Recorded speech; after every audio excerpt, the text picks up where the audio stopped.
ನಮಸ್ಕಾರ. ಕಾಲಭೋಜನಂ ಆರೋಗ್ಯಕರಾಣಾಂ ಶ್ರೇಷ್ಠಂ ಅಂತ ಆಯುರ್ವೇದ ಹೇಳುತ್ತೆ. ಅಂದರೆ ಕಾಲಕ್ಕೆ ಸರಿಯಾಗಿ ಆಹಾರವನ್ನು ಸೇವನೆ ಮಾಡೋದು ಆರೋಗ್ಯವನ್ನು ಕೊಡುವುಗಳಲ್ಲಿ ಶ್ರೇಷ್ಠವಾದದ್ದು ಅಂತ. ಅದಕ್ಕೆ ಇರುವಂಥ 2-3 ಅರ್ಥಗಳಲ್ಲಿ ಒಂದು ಅರ್ಥ ಏನಂದರೆ, ನಾವು ಆ ಸೀಸನ್ಗೆ ತಕ್ಕ ಹಾಗೆ ಆಹಾರವನ್ನು ಸೇವನೆ ಮಾಡಬೇಕು ಅಂತ. ನಮ್ಮ ಹಿರಿಯರು, ಅದರಲ್ಲೂ ವಿಶೇಷವಾಗಿ ಹಳ್ಳಿಗಳಲ್ಲಿ ವಾಸ್ತಾ ಇದ್ದವರು, ಪೇಟೆಯಿಂದ ತರಕಾರಿಗಳನ್ನು ತರ್ತಿರ್ಲಿಲ್ಲ. ಮತ್ತು ಆ ಕಾಲದಲ್ಲಿ ತರಕಾರಿಗಳನ್ನು ಮಾರ್ಕೆಟಲ್ಲಿ ಮಾರಾಟ ಕೂಡ ಮಾಡ್ತಿರ್ಲಿಲ್ಲ. ಬದಲಿಗೆ ಆ ಸಮಯಕ್ಕೆ ಪ್ರಕೃತಿ ಏನು ಕೊಡ್ತಿತ್ತೋ, ಅಂದರೆ ಸುತ್ತಮುತ್ತಲು ಏನು ಸಿಗ್ತಿತ್ತೋ ಅದನ್ನು ಸೇವನೆ ಮಾಡ್ತಿದ್ರು. ಅದನ್ನು ಹೆಚ್ಚೆಚ್ಚಾಗಿ ಸೇವನೆ ಮಾಡ್ತಾ ಇದ್ರು. ಅದು ಕೂಡ ಅವರ ಆರೋಗ್ಯ ಅಷ್ಟು ಚೆನ್ನಾಗಿರಲಿಕ್ಕೆ ಒಂದು ಕಾರಣ ಆಗಿತ್ತು. ಯಾಕೆ ಅಂದರೆ ನಮ್ಮ ದೇಹಕ್ಕೆ ಆಯಾ ಕಾಲಕ್ಕೆ ಏನು ಬೇಕೋ ಅದನ್ನು ಪ್ರಕೃತಿ ನಮಗೆ ಕೊಡ್ತಾ ಇರುತ್ತೆ. ಆದರೆ ನಾವು ಅದನ್ನು ಬಳಸ್ಕೊಳ್ದೇನೆ 365 ದಿವಸ ಒಂದೇ ಥರ ಊಟ ಮಾಡಿ ನಮ್ಮ ಆರೋಗ್ಯವನ್ನು ಒಂದು ಮಟ್ಟಿಗೆ ಹಾಳು ಮಾಡ್ಕೊತಾ ಇದ್ದೇವೆ. ಹಾಗಾಗಿ ಇಂದು ನಾವು ಕನಿಷ್ಠ ಒಂದು 4-5 ಅಂತಹ ಆಹಾರ ಪದಾರ್ಥಗಳನ್ನು ಈ ಮಳೆಗಾಲದಲ್ಲಿ ಸೇವನೆ ಮಾಡೋದ್ರ ಬಗ್ಗೆ ತಿಳ್ಕೊಳ್ಳೋಣ. ಅದರಿಂದ ನಮಗೆ ಖುಷಿನೂ ಸಿಗುತ್ತೆ. ಯಾಕೆಂದರೆ ರುಚಿ ರುಚಿಯಾದ ಆಹಾರ ಪದಾರ್ಥಗಳನ್ನು ಆ 5 ಪದಾರ್ಥಗಳಿಂದ ಮಾಡ್ಕೊಂಡು ಸೇವನೆ ಮಾಡ್ಬೋದು ಅನ್ನೋದು ಒಂದು. ಎರಡನೇದು, ನಮ್ಮ ಆರೋಗ್ಯ ಕೂಡ ತುಂಬ ಚೆನ್ನಾಗಿ ಹೆಚ್ಚಾಗುತ್ತೆ. ಮನೆ ಮಂದಿಗೆಲ್ಲ ಒಂದು ವಿಶೇಷ ಅಡುಗೆ ಸಿಕ್ಕಾಗತ್ತೆ. ಮೊದಲನೇದು ವಂಶಕರೀರ, ಅಂದರೆ ಕಳಲೆ, ಬ್ಯಾಂಬೂ ಶೂಟ್ಸ್, ಕಳಲೆಯ ಮರಿಗಳು ಅಂತ ಅಥವಾ ಬಿದಿರಿನ ಮರಿಗಳು ಅಂತ ಹೇಳ್ಬೋದು. ಸೊ ಅವುಗಳನ್ನು ತಂದು ಕನಿಷ್ಠ ಪಕ್ಷ ಮಳೆಗಾಲದಲ್ಲಿ 2 ಅಥವಾ 3 ದಿನ ಸೇವನೆ ಮಾಡುವ ರೂಢಿ ನಮ್ಮ ಹಳ್ಳಿಗಳಲ್ಲಿ ಇತ್ತು. ಒಂದು, ಅದರ ಸೇವನೆ ರುಚಿಯಾಗತ್ತೆ ಅನ್ನೋದು ಒಂದು ಕಾರಣ. ಆದರೆ ಇನ್ನೊಂದು, ಈ ಭೋಜನ ಕುತೂಹಲ ಅನ್ನೋ ಗ್ರಂಥದಲ್ಲಿ ಹೇಳ್ತಾರೆ, ಅದು ರಕ್ತಕ್ಕೆ, ಪಿತ್ತಕ್ಕೆಲ್ಲ ತುಂಬ ಒಳ್ಳೆಯದು. ಜೊತೆಗೆ ದಾಹವನ್ನು, ಅಂದರೆ ಉರಿಯನ್ನು ಕಡಿಮೆ ಮಾಡುತ್ತೆ. ಆಮೇಲೆ ಬಾಯಿ ರುಚಿಯನ್ನು ಕೂಡ ಹೆಚ್ಚು ಮಾಡುತ್ತೆ. ಅಗ್ನಿ ದೀಪ್ತಿ ಮಾಡುತ್ತೆ. ನಮ್ಮ ದೇಹದಲ್ಲಿರುವ ಅಗ್ನಿಗಳಿಗೆ ಅನುಕೂಲ ಮಾಡಿಕೊಡುತ್ತೆ ಅಂತ ಹೇಳ್ತಾರೆ. ಇದರಿಂದಾಗಿ ಮಳೆಗಾಲದಲ್ಲಿ ಆಗುವಂತಹ ದೋಷಗಳು ಶಮನ ಆಗಲಿಕ್ಕೆ, ಸರಿಯಾಗಲಿಕ್ಕೆ ಸಾಧ್ಯ ಆಗುತ್ತೆ ಅಂತ. ಇನ್ನು ಈ ಮಾಡರ್ನ್ ಸೈನ್ಸ್ನವರಂತೂ ಅದರಲ್ಲಿ ಸಿಕ್ಕಾಪಟ್ಟೆ ಅನುಕೂಲ ಆಗುತ್ತೆ. ಒಂಥರ ಸೂಪರ್ ಫುಡ್ ಅನ್ನೋ ಥರ ಅದನ್ನು ಹೊಗಳ್ತಾರೆ. ಅದರಲ್ಲಿ ಫೈಬರ್ ತುಂಬ ಚೆನ್ನಾಗಿದೆ. ಜೊತೆಗೆ ಹಲವಾರು ರೀತಿಯ ಬೇರೆ ಬೇರೆ ಬೇರೆ ಬೇರೆ ವಿಶೇಷವಾದ ನ್ಯೂಟ್ರಿಯೆಂಟ್ಸ್ ಇದೆ. ಜೊತೆಗೆ ನಮ್ಮ ದೇಹದ ಹಲವಾರು ಸಿಸ್ಟಮ್ಸ್, ನಾವು ಅಂಗವ್ಯೂಹ ಅಂತ ಹೇಳ್ತೀವಲ್ಲ, ಆ ಥರದ ಸಿಸ್ಟಮ್ಸಿಗೆ ತುಂಬ ಹೆಲ್ಪ್ ಮಾಡಿಕೊಡುತ್ತೆ ಅಂತ. ಆದರೆ ಅದನ್ನು ತಂದು ಸರಿಯಾದ ರೀತಿಯಲ್ಲಿ ಬಳಕೆ ಮಾಡಬೇಕು. ಅಂದರೆ ಅದನ್ನು ಟ್ರೆಡಿಷ್ನಲಿ ಹೇಗೆ ಉಪಯೋಗಿಸ್ತಿದ್ರೋ ಆ ಥರ ಬಳಕೆ ಮಾಡಿದ್ರೆ ಒಳ್ಳೆಯದು. ಇಲ್ಲದೆ ಹೋದರೆ ಅದು ಒಂದು ಸ್ವಲ್ಪ ನಮ್ಮ ದೇಹಕ್ಕೆ ಇರಿಟೇಷನ್ ಕೂಡ ಉಂಟು ಮಾಡಬಹುದು. ನಿಮಗೆ ಏನಾದರೂ ಡೌಟ್ ಇದ್ದರೆ ಕಳಲೆ, ಬಿದಿರು ಕಳಲೆ ರೆಸಿಪೀಸ್ ಅಂತ ಸರ್ಚ್ ಮಾಡಿದ್ರೆ ಆರಾಮಾಗಿ ಸಿಗುತ್ತೆ. ಅಥವಾ ನಿಮ್ಮ ಹಿರಿಯರನ್ನು ಕೇಳಿಕೊಂಡ್ರೆ ಆರಾಮಾಗಿ ಮಾಡ್ಬೋದು. ಎಲ್ಲ ಕಡೆಯೂ ಸಿಗುತ್ತೆ. ನಾರ್ತ್ ಕರ್ನಾಟಕ ಕಡೆಯಲ್ಲಿ ಸ್ವಲ್ಪ ಕಷ್ಟ ಆಗ್ಬೋದೇನೋ. ಈ ಬೆಂಗಳೂರಿನಂಥ ಕಡೆಯಲ್ಲಿರೋರಿಗಂತೂ ಆರಾಮಾಗಿ ಅವರು ಈ ಮಂಗ್ಳೂರ್ ಸ್ಟೋರ್ಸ್ ಅಂತ ಕಡೆ ಹೋಗಿ ತಂದುಕೊಂಡು ಸೇವನೆ ಮಾಡ್ಬೋದು. ಇನ್ನು ಕರಾವಳಿ, ಮಲೆನಾಡಿನ ಭಾಗದವರಿಗೆ ಈ ಕಾಲದಲ್ಲಿ ಆರಾಮಾಗಿ ಸಿಗುತ್ತೆ. ಸ್ವಲ್ಪ ಬೆಟ್ಟದ ಕಡೆಗೆ ತಿರುಗಾಡಿದರೆ ಸಾಕು. ಆದರೆ ನಾವು ಇಂಥವುಗಳನ್ನು ಅತಿಯಾಗಿ ಸೇವನೆ ಕೂಡ ಮಾಡಬಾರ್ದು. ಒಂದು ಪದೇ ಪದೇ ವಾರದಲ್ಲಿ 3-4 ದಿವಸ ಇದನ್ನೇ ಬಳಕೆ ಮಾಡಿದ್ರೆ ಆರೋಗ್ಯದ ಮೇಲೆ ಕೆಟ್ಟ ಪರಿಣಾಮ ಆಗುತ್ತೆ ಅನ್ನೋದು ಒಂದು. ಎರಡನೇದು, ನಮ್ಮ ಪ್ರಕೃತಿಗೆ ಕೂಡ ಅಷ್ಟು ಸರಿಯಲ್ಲ. ನಾವು ಬಿದಿರು ತನ್ನ ಮರಿಯನ್ನು ಇಟ್ಟಾಗ, ಅಂದರೆ ಮತ್ತೊಂದು ಬಿದಿರು ಆಗಬೇಕು ಅಂತ ತಯಾರಿ ಮಾಡಿಕೊಂಡಾಗ ಎಲ್ಲವನ್ನ ಮುರ್ಕೊಂಡು ಬಂದರೆ ಖಂಡಿತ ದೇವರು ಮೆಚ್ಚಲಿಕ್ಕೆ ಸಾಧ್ಯ ಇಲ್ಲ. ಪ್ರಕೃತಿ ಶಾಪ ಹಾಕತ್ತೆ. ಯಾಕೆ ಅಂದರೆ ಬಿದಿರು ಅತ್ಯಂತ ಇಂಪಾರ್ಟೆಂಟ್ ಆದಂಥ ಒಂದು ಸಸ್ಯ ಅಥವಾ ಮರ ಅಂತ ಹೇಳ್ಬೋದು. ಅದೊಂದು ಹುಲ್ಲು, ವೆರಿ ಇಂಪಾರ್ಟೆಂಟ್. ಯಾಕೆಂದರೆ ಅದು ಚೆನ್ನಾಗಿ ಬೆಳೆದಿದ್ದರೆ ನಮ್ಮ ಪ್ರಕೃತಿ ಚೆನ್ನಾಗಿರುತ್ತೆ ಅಂತ ಸೈಂಟಿಸ್ಟ್ಸ್ ಹೇಳ್ತಾರೆ. ಇನ್ನು ಎರಡನೇದು, ಹೊನಗೊನ್ನೆ ಸೊಪ್ಪು. ಇದಕ್ಕೆ ಮತ್ಸ್ಯಾಕ್ಷಿ ಅಂತ ಆಯುರ್ವೇದದಲ್ಲಿ ಕರೀತಾರೆ. ಅಂದರೆ ಮೀನಿನ ಕಣ್ಣಿನಂತಹ ರಚನೆಗಳದರೊಳಗಿರೋ ಇವೆ ಅನ್ನೋ ಕಾರಣಕ್ಕೆ ಈ ಮತ್ಸ್ಯಾಕ್ಷಿಯನ್ನು ಈವನ್ ಚರಕರು, ಸುಶ್ರುತರು ತಮ್ಮ ಶಾಖವರ್ಗದಲ್ಲಿ ಹೇಳಿದ್ದಾರೆ. ಅಂದರೆ ಅಡುಗೆಯಲ್ಲಿ ಬಳಕೆ ಮಾಡುವಂಥ ಸೊಪ್ಪಿನ ಬಗ್ಗೆ ಎಕ್ಸ್ಪ್ಲೇನ್ ಮಾಡುವಾಗ ಇದನ್ನು ಸೇರಿಸಿದ್ದಾರೆ. ಹಾಗಾಗಿ ನಾವು ಇದನ್ನು ಅಡುಗೆಯಲ್ಲಿ ಬಳಕೆ ಮಾಡಲೇಬೇಕು ಅಂತ. ಇದರಿಂದ ತುಂಬ ಒಳ್ಳೆಯ ಪ್ರಯೋಜನಗಳಿವೆ. ಸುಮಾರು ಆಯುರ್ವೇದ ಔಷಧಿಗಳಲ್ಲಿ ಕೂಡ, ನಮ್ಮ ಕ್ಲಾಸಿಕಲ್ ಮೆಡಿಸಿನ್ಸ್ ಇರ್ತಾವಲ್ಲ ಅವುಗಳಲ್ಲಿ ಕೂಡ ಇದನ್ನು ಬಳಕೆ ಮಾಡ್ತಾರೆ. ಕಣ್ಣಿಗೆಲ್ಲ ತುಂಬ ಒಳ್ಳೆಯದು. ಮತ್ಸ್ಯಾಕ್ಷಿ, ಗ್ರಾಹಿಣಿ, ಶೀತ ಅಂತ ಹೇಳ್ತಾರೆ. ಅಂದರೆ ತಂಪು ಗುಣವನ್ನು ಹೊಂದಿದೆ. ಗ್ರಾಹಿಣಿ ಅಂತಂದರೆ ಕರುಳಿನಲ್ಲಿ ನಮ್ಮ ದೇಹಕ್ಕೆ ಬೇಕಾದ ಏನು ನ್ಯೂಟ್ರಿಯೆಂಟ್ಸ್ ಇದೆಯಲ್ಲ ಅದನ್ನು ಚೆನ್ನಾಗಿ ಹೀರ್ಕೊಳ್ಳುತ್ತೆ ಅಂತ. ಹಾಗಾಗಿ IBS ಅಂತ ಕಾಯಿಲೆ ಇರೋರಿಗೆ ತುಂಬ ತುಂಬ ಹೆಲ್ಪ್ಫುಲ್.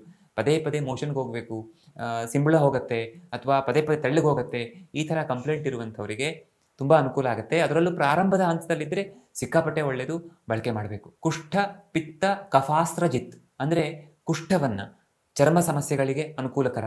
ಪಿತ್ತ ದೋಷವನ್ನು ಕಡಿಮೆ ಮಾಡುತ್ತೆ. ಕಫದೋಷವನ್ನು ಕೂಡ ಕಡಿಮೆ ಮಾಡುತ್ತೆ. ಅಸ್ತ್ರಜಿತ್ ಅಂದರೆ ರಕ್ತದಲ್ಲಿರುವಂಥ ಸಮಸ್ಯೆಗಳನ್ನು ಕಡಿಮೆ ಮಾಡುತ್ತೆ, ರಕ್ತವನ್ನು ಶುದ್ಧ ಮಾಡುತ್ತೆ ಅಂತ ಅರ್ಥ. ಮತ್ತು ಇದನ್ನು ಪಿತ್ತ ವಿರೇಚಕವಾಗಿ ಬಳಕೆ ಮಾಡ್ಬೋದು ಅಂತ ಹೇಳ್ತಾರೆ. ಯಾಕೆ ಅಂದರೆ ಇದು ಪಿತ್ತವನ್ನು ಹೊರಗೆ ಹಾಕ್ಸತ್ತೆ, ಮೋಷನ್ ಮೂಲಕ ಹೊರಗೆ ಹಾಕ್ಸತ್ತೆ. ಹಾಗಾಗಿ ಯಾರ್ಯಾರಿಗೆ ಪಿತ್ತ ಪದೇ ಪದೇ ಆಗುತ್ತೋ ಅಂಥವ್ರು ಇದನ್ನು ಅಡುಗೆಯಲ್ಲಿ ಬಳಕೆ ಮಾಡ್ಬೋದು. ಇದನ್ನು ಒಣಗಿಸಿಟ್ಕೊಂಡು ಚಟ್ನಿ ಪುಡಿ ಮಾಡ್ಕೊಳ್ಳೋರು ಇದ್ದಾರೆ. ಅಥವಾ ಇದರ ಪಲ್ಯವನ್ನು ಎಳೆ ಚಿಗುರುಗಳನ್ನು ತಂದು ಪಲ್ಯ ಮಾಡ್ಬೋದು, ಸಾಂಬಾರಿಗೆ ಬಳಕೆ ಮಾಡ್ಬೋದು. ಇದರ ಎಲೆಗಳನ್ನು ಹಾಕಿ ಈ ಉತ್ತಪ್ಪ ಎಲ್ಲ ಮಾಡ್ತಾರಲ್ಲ, ಅದಕ್ಕೆ ಬೇರೆ ಎಲೆಗಳ ಜೊತೆಗೆ ಇದರ ಎಲೆಯನ್ನು ಹಾಕ್ಬೋದು. ಇನ್ನು ಮೂರನೆಯದು ಚಕ್ರಮರ್ದ. ಚಕ್ರಮರ್ದ ಅಂದರೆ ನೀವು ಗಿಡ ನೋಡ್ತಾ ಇದ್ದೀರಿ, ಫೋಟೋದಲ್ಲಿ ನೋಡ್ತಾ ಇದ್ದೀರಲ್ಲ, ಇದಕ್ಕೆ ನಮ್ಮ ಕಡೆ ಎಲ್ಲ ತಗಚೆ ಅಂತೆಲ್ಲ ಹೇಳ್ತಾರೆ.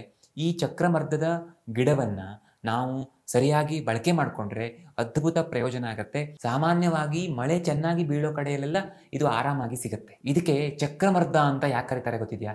ಚಕ್ರಮರ್ದ ಅಥವಾ ದದ್ರುಗ್ನ ಅಂತ ಕರೀತಾರೆ. ಅಂದರೆ ಇದು ರಿಂಗ್ ವರ್ಮನ್ನು ಗುಣ ಮಾಡುತ್ತೆ ಅಂತ. ಇಂಗ್ಲೀಷಲ್ಲಿ ಇದಕ್ಕೆ ರಿಂಗ್ ವರ್ಮ್ ಪ್ಲ್ಯಾಂಟ್ ಅಂತ ಕೂಡ ಕರೀತಾರಂತೆ. ಹಾಗಾಗಿ ಇದು ಚರ್ಮದ ಸಮಸ್ಯೆಗಳಿಗೆ ತುಂಬ ತುಂಬ ಹೆಲ್ಪ್ಫುಲ್. ಇದನ್ನು ಮಳೆಗಾಲದಲ್ಲಿ ಪ್ರಕೃತಿ ನಮಗೆ ಕೊಡುತ್ತಲ್ಲ, ಇದನ್ನು ತಂದು ನಾವು ಸೇವನೆ ಮಾಡಿದರೆ ಆಗ ಮಳೆಗಾಲದಲ್ಲಿ ಆಗಬಹುದಾದಂಥ ಚರ್ಮ ಸಮಸ್ಯೆಗಳು ಉಂಟಾಗಲ್ಲ. ಅದರಲ್ಲಿ ವಿಶೇಷವಾಗಿರೋದು ಈ ಫಂಗಲ್ ಇನ್ಫೆಕ್ಷನ್ ಅಥವಾ ರಿಂಗ್ ವರ್ಮ್ ಸಮಸ್ಯೆ, ಅದಕ್ಕೆ ತುಂಬ ಹೆಲ್ಪ್ಫುಲ್. ಇದರ ಬೀಜವನ್ನು ಕೂಡ ಔಷಧಿಯಾಗಿ ಬಳಕೆ ಮಾಡಿ ರಿಂಗ್ ವರ್ಮಲ್ಲಿ ಗುಣ ಮಾಡ್ಕೊಳ್ತಾರೆ. ಇದರ ಸೊಪ್ಪುಗಳನ್ನು ಚೆನ್ನಾಗಿ ಅರೆದು ಎಲ್ಲೆಲ್ಲಿ ಚರ್ಮದ ಸಮಸ್ಯೆ ಇದೆಯೋ ಅಲ್ಲಲ್ಲಿ ಬೇವಿನ ಎಣ್ಣೆಯ ಜೊತೆಗೆ ಹಚ್ಚಿದರೆ ಆ ಚರ್ಮದ ಕಾಯಿಲೆಗಳು ಗುಣ ಆಗ್ತವೆ ಅಂತ ಹೇಳ್ತಾರೆ. ಇದಕ್ಕೆ ಆ್ಯಂಟಿ ಬ್ಯಾಕ್ಟೀರಿಯಲ್ ಗುಣ ಇದೆ.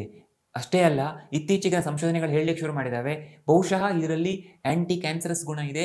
ಹಾಗಾಗಿ ಕ್ಯಾನ್ಸರನ್ನು ತಡಿಲಿಕ್ಕೆ, ಕೆಲವೊಂದು ಕಡೆ ಕ್ಯಾನ್ಸರನ್ನು ಗುಣಪಡಿಸಲಿಕ್ಕೂ ಕೂಡ ಇದು ಹೆಲ್ಪ್ ಆಗುತ್ತೆ ಅಂತ.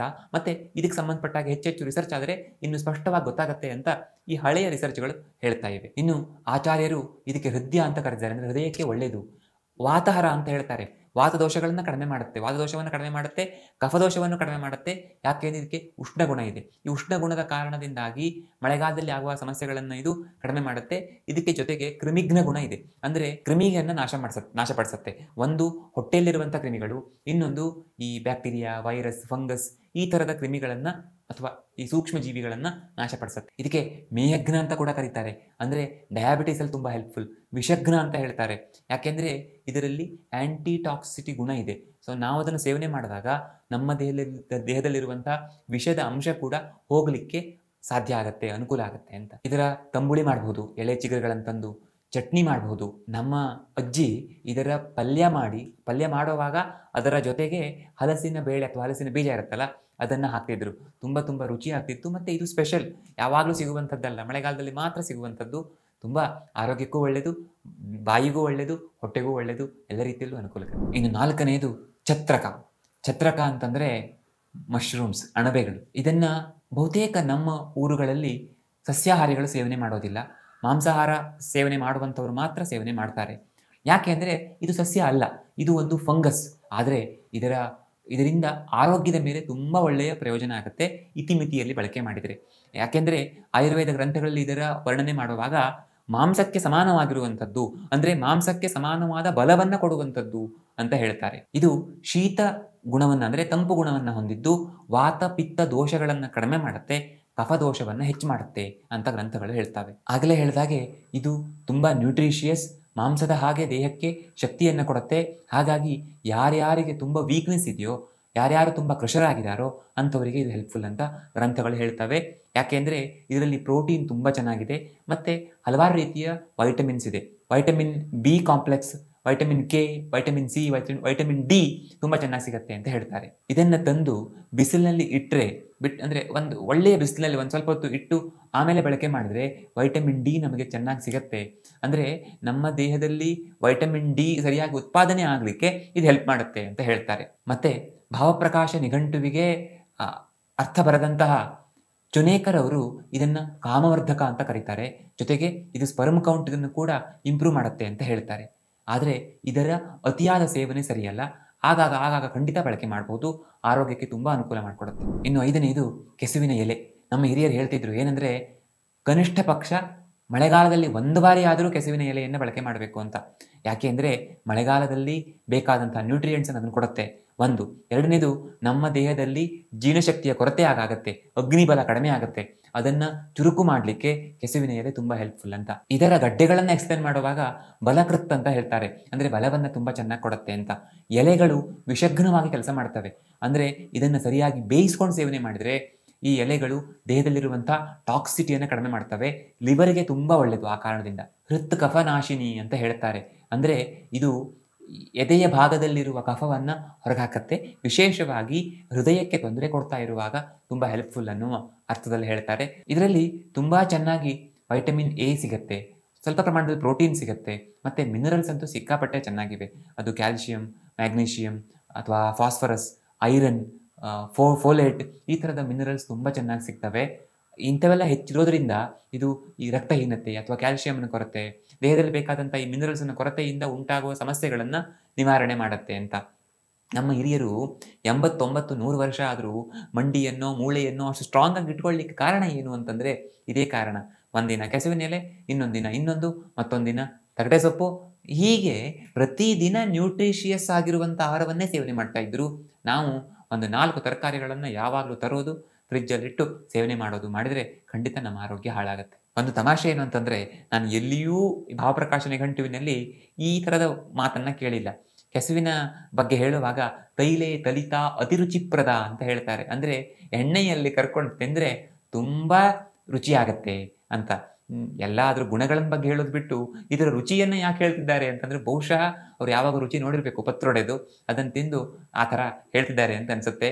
ಸೊ ನಾವು ಇದರ ಪತ್ರೊಡೆ ಮಾಡ್ಕೊಂಡು ಸೇವನೆ ಮಾಡಿದ್ರೆ ತುಂಬ ಚೆನ್ನಾಗಿರುತ್ತೆ ರುಚಿ. ಸಿಟಿಗಳಲ್ಲಿರೋರಿಗಂತೂ ಪತ್ರೊಡೆಯನ್ನು ತಯಾರು ಮಾಡ್ಕೊಳ್ಬೇಕು ಅಂತಿಲ್ಲ, ರೆಡಿಯಾಗಿ ಕೆಲವು ಮಂಗ್ಳೂರ್ ಸ್ಟೋರ್ಸ್ ಅಂತ ಸ್ಟೋರ್ಸ್ಗಳಲ್ಲಿ ಸಿಗ್ತವೆ. ಅದನ್ನು ತಂದು ಅದನ್ನು ಹೇಗೆ ಪೀಸ್ ಮಾಡಿಕೊಂಡು ಚೆನ್ನಾಗಿ ಎಣ್ಣೆಯಲ್ಲಿ ಫ್ರೈ ಮಾಡಿಕೊಂಡು ತಿಂದರೆ ಆಯಿತು. ಇದನ್ನು ತಿನ್ನುವಾಗ ಇದಕ್ಕೆ ಬೆಣ್ಣೆ ಹಾಕ್ಕೊಂಡು ಸೇವನೆ ಮಾಡಿದರೆ ಉಷ್ಣ ಆಗೋದಿಲ್ಲ, ಆರಾಮಾಗಿ ತಗೊಳ್ಳಿಕ್ಕಾಗತ್ತೆ. ಮತ್ತು ಮಳೆಗಾಲದಲ್ಲಿ ಕೆಸುವಿನ ಸೊಪ್ಪಿನ ಚಟ್ನಿಯನ್ನು ಮಾಡ್ಕೊಂಡು ಸೇವನೆ ಮಾಡಿದ್ರೆ ಆರೋಗ್ಯಕ್ಕೆ ತುಂಬ ಅನುಕೂಲ ಆಗುತ್ತೆ. ಇಲ್ಲಿ ಅದಕ್ಕೆ ಕೆಸುವಿನ ಕರ್ಕಲಿ ಅಂತ ಹೇಳ್ತಾರೆ, ಕಪ್ಪು ಬಣ್ಣದಲ್ಲಿರುತ್ತೆ ಆ ಚಟ್ನಿ. ಅದಕ್ಕೆ ಕೆಸುವನ್ನು ಬೇಯಿಸ್ಕೊಂಡು ಅದಕ್ಕೆ ಉಪ್ಪು ಹುಳಿ ಖಾರ ಹಾಕಿ ರುಬ್ತಾರೆ, ಅದಕ್ಕೆ ಬೇರೆ ಬೇರೆ ರೀತಿಯ ಒಗ್ಗರಣೆಯನ್ನು ಕೊಟ್ಟು ಸೇವನೆ ಮಾಡ್ತಾರೆ. ಬಹುಶಃ ಇದಕ್ಕೆ ಸಂಬಂಧಪಟ್ಟ ಮಾಹಿತಿ ಕೂಡ ನಿಮಗೆ ಯೂಟ್ಯೂಬ್ನಲ್ಲಿ ಸರ್ಚ್ ಮಾಡಿದ್ರೆ ಸಿಗಬಹುದು. ಇಲ್ಲ ಹಿರಿಯರನ್ನು ಕೇಳ್ಕೊಳ್ಳಿ, ಮಲೆನಾಡದ ಯಾರು ಪರಿಚಯ ಇದ್ದರೆ ಅವ್ರ ಹತ್ರ ಕರ್ಕಲಿ ಹೇಗೆ ಮಾಡ್ತಾರೆ ಅಂತ ಕೇಳಿದ್ರೆ ನಿಮಗೆ ಹೇಳ್ತಾರೆ. ಈ 5ರಲ್ಲಿ ನೀವು ಯಾವುದನ್ನು ಬಳಕೆ ಮಾಡ್ತೀರಿ ಅಥವಾ ಆಲ್ರೆಡಿ ಸೇವನೆ ಮಾಡಿದ್ದೀರಿ ಅನ್ನೋದನ್ನು ಕಮೆಂಟ್ ಮಾಡಿ ತಿಳಿಸಿ. ಮುಂದಿನ ವಿಡಿಯೋದಲ್ಲಿ ಮತ್ತೆ ಸಿಗೋಣ. ಧನ್ಯವಾದ.